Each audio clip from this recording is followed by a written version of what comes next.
Yep, that's a sound you'll hear a lot. So my biggest bugbear about the Mifa is its lane centering ability. It's not fantastic.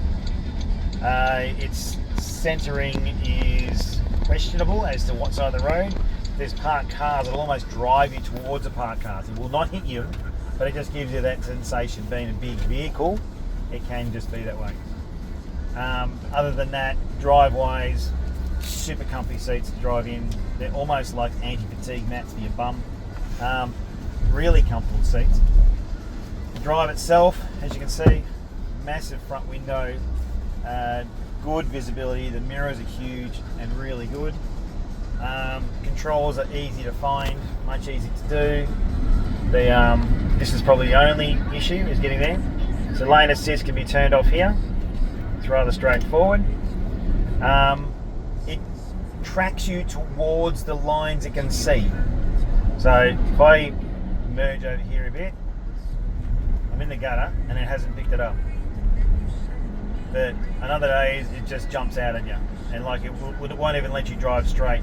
There's grass on the road, it'll kick in. If there's grass on the corner, if you go over roads, there we go.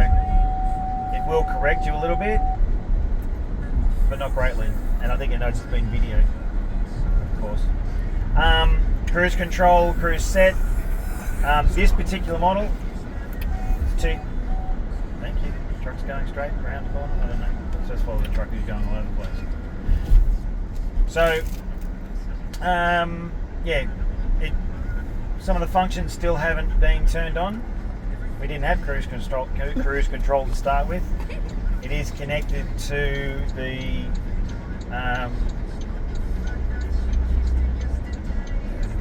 mode selector.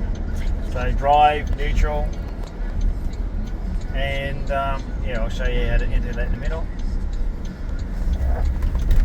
Drivability is pretty good. I wouldn't bang it in corners, but he's got fairly decent pickup and get-go.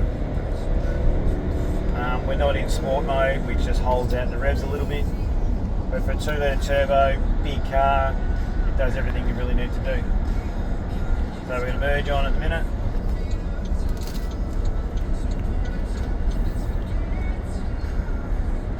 Activate cruise control. Now cruise control is connected to the speed signs. So if you've got the signs on the side of the freeway or whatever saying 100 and you're doing 102, it would automatically, even if you're set your cruise control for over 100, it will bring you back to 100, which I don't have in mind. That's going to control you to make sure you don't speed, so that's not a problem. The problem occurs if you're following someone, which happened to me. I was on this particular road and it was a work vehicle and it had a 40k an hour sign in the back of the truck. We were driving down the road, the car recognised the 40 sign and literally slammed the brakes on in the middle of the freeway. Not a great thing, but it's okay. So I'll set this at 100. There's cruise control set. Now we're too close to the car in front, it's backed off. Now it's just going to monitor us at a safe speed and we'll just chase the car in front at whatever speed they're doing. I find the adaptive cruise control is very good. No concerns whatsoever in regards to how it responds.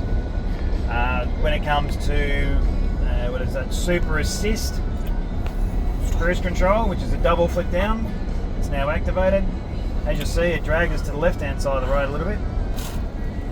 Now we're on full auto steer, auto brake.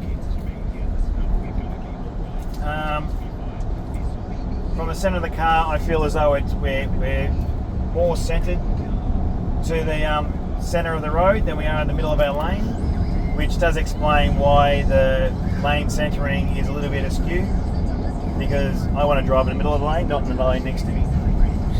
So, other than that, I find the seats in the back are exquisitely comfortable. The third row is even comfortable as well. We have all our kids do a really good job of giving us feedback to say how comfortable they are by how much laughter they're having. That was a good profile of my nose. But yeah, so that's a quick wrap up of the Mifa. Really happy with the car, no real concerns. Like I said, the only real thing is a lane assist. Other than that, You know the way it drives, way it takes off. Like you can see the fuel economy, I just gunned it, so it's saying 11.1 litres per 100 Ks. And yeah, it's getting us fairly decent mileage. So if I'm not gunning it all over the place, I think the best I've seen is about 9. But big car, it's kind of be expected at a big flat front, so that's not too bad. We're still getting, for a full tank, which you can get up to about 65 litres in if you're a bit patient with the car. I'm going to turn this cruise control off. And yeah, so I find that you'll probably get up to 500 to 600 Ks out of a tank, which makes for a good round trip for a family vehicle. So anyway, join in next time. Bye.